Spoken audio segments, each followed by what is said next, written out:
Good afternoon, folks. My camera didn't zoom in like it usually does. Anyway, that's okay. I don't know what's going on with that. They make changes to these phones. It's an Android, and they make changes without telling us, and sometimes things don't act like they normally do.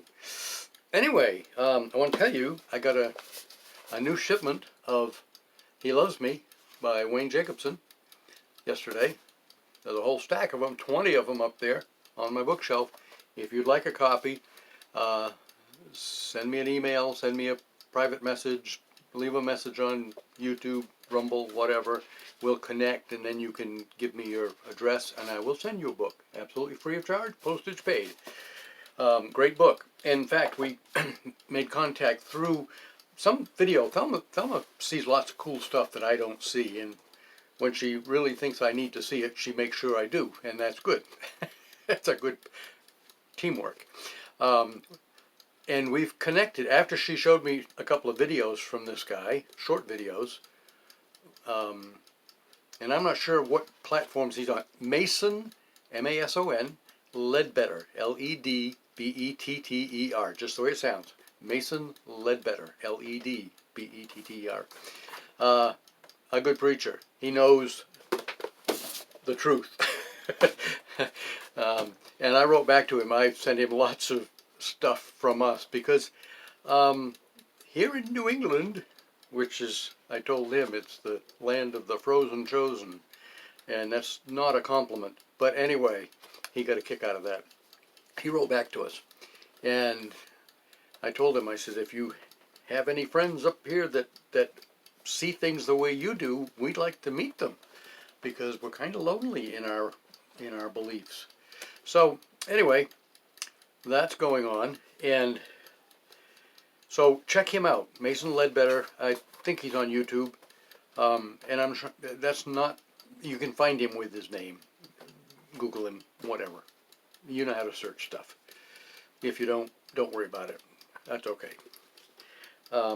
Anyway, yesterday, when I had my grandson up here doing schoolwork, we started with his reading because he had a long reading assignment, several pages.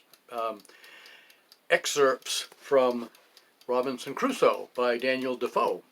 And this is one of my favorite books.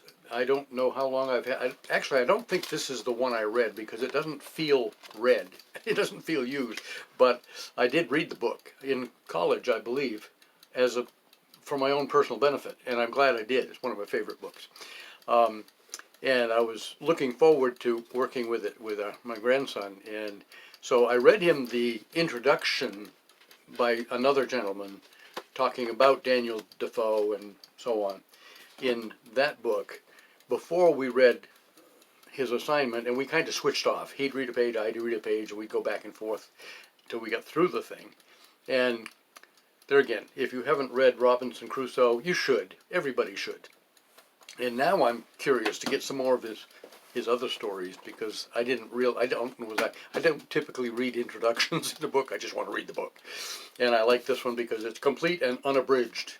And I explained that to my grandson. I said, when you get a book, make sure it's complete and unabridged. You don't want somebody else's shortened version of a famous author's work. You want to read everything the man had to say, or the person had to say, woman.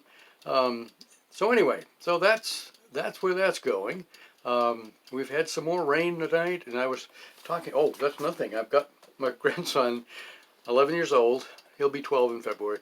I got him interested in GMRS radio. I gave him one of my very first radio that I bought 6.5 years ago.